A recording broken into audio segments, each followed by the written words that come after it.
여러분 안녕하십니까? 오늘도 예수님 안에서 복된 하루 되시기를 축원하면서 오늘 계시록 연구는 1장 네 번째로 계시록의 첫째 복이라는 주제입니다. 계시록 1장 3절 이 예언의 말씀을 읽는 자와 듣는 자들과 그 가운데 기록한 것을 지키는 자들이 복이 있나니 때가 가까움이라. 첫째, 읽는 자들에게 복이 있다고 말씀하십니다. 계시록 1장 3절에서 듣는 자들과 지키는 자들은 복수인데 읽는 자는 단수입니다. 그 시대에 교회나 회당에서는 지정된 사람이 예배 시에 말씀을 회중 앞에서 큰 소리로 읽었습니다. 사도 바울도 골로새서 4장 16절에 이 편지를 너희에게서 읽은 후에 라오디게아인의 교회에서도 읽게 하고 또 라오디게아로서 오는 편지를 너희도 읽으라고 당부했습니다.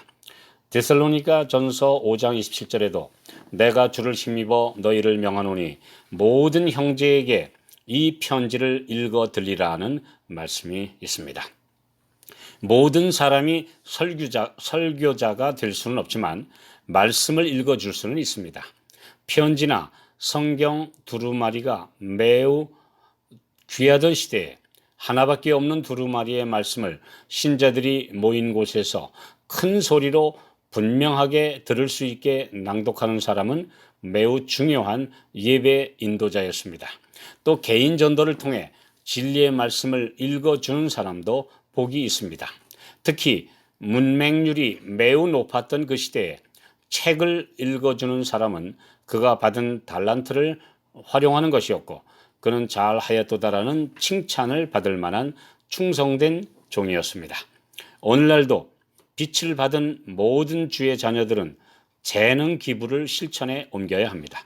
나이 많고 또는 지적인 이해가 부족한 분들에게 진리의 빛을 잘 전달하는 것은 큰 특권이자 의무입니다.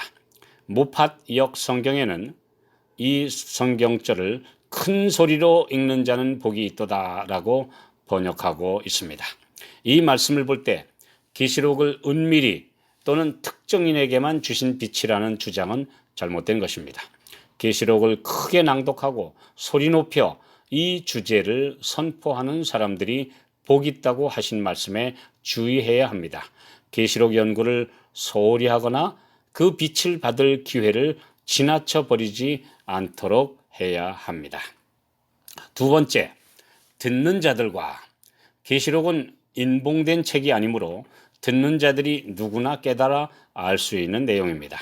옛 이스라엘에 부흥이 일어났던 시대에는 언제나 하나님의 말씀을 크게 낭독하고 이를 해설하여 회중들이 알아듣고 회개의 반응이 일어났음을 보게 됩니다.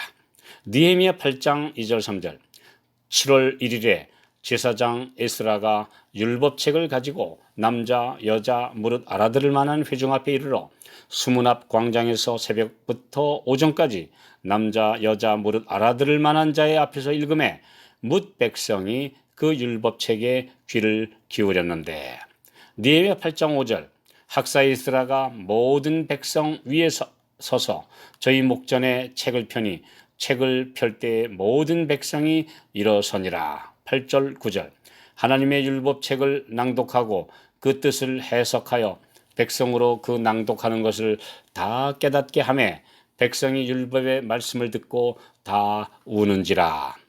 예수님께서도 마태복음 13장 16절 그러나 너희 눈은 봄으로 너희 귀는 들음으로 복이 있도다 라고 말씀하셨는데 이 말씀은 단지 귀로만 듣는 것을 뜻하지 않습니다.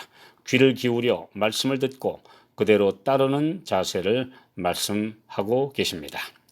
7교회에 보내는 편지에 항상 귀 있는 자는 성령이 교회들에게 하시는 말씀을 들을지어다 라고 하시므로 경청하라고 권면하십니다. 말씀이 선포되는 시간에 부주의하고 지나쳐버리므로 중요한 하늘의 메시지를 흘려보내는 일이 없게 되기를 원하십니다. 세 번째, 그 가운데 기록한 것을 지키는 자들은 복이 있나니. 지키는 것은 어떤 의미가 있습니까? 누가복음 2장 19절 마리아는 이 모든 말을 마음에 지키어 생각하니라. 마리아는 천사가 전한 말과 동방 박사들의 경배, 시몬과 안나가 아기 예수에 대하여 한 말 등 자신이 낳은 예수가 하나님의 아들이라는 증거들을 마음에 잘 간직해 두었음을 이렇게 표현한 말씀입니다. 누가복음 8장 15절 좋은 땅에 있다는 것은 착하고 좋은 마음으로 말씀을 듣고 지키어 인내로 결실하는 자니라.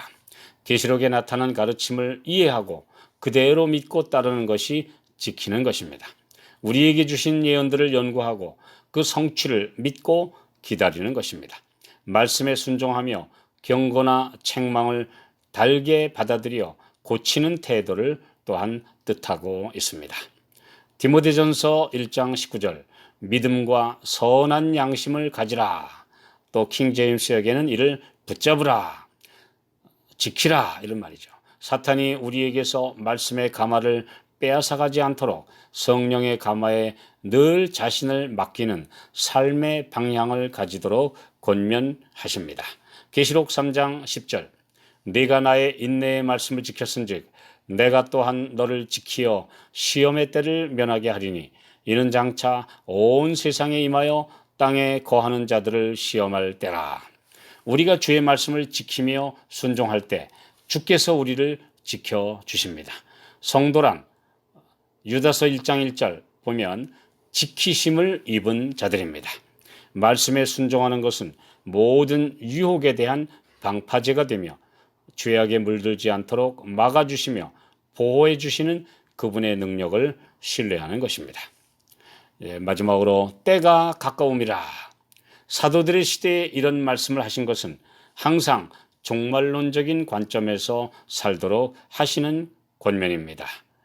특히 로마서 13장 11절 우리의 구원이 처음 믿을 때보다 가까워진 오늘날 때가 심히 가까움을 실제로 느끼는 시대에 우리 모두는 살고 있지 않습니까? 바로 그렇기 때문에 계시록은 우리에게 너무나 중요한 이 시대의 빛이요 안내가 됩니다.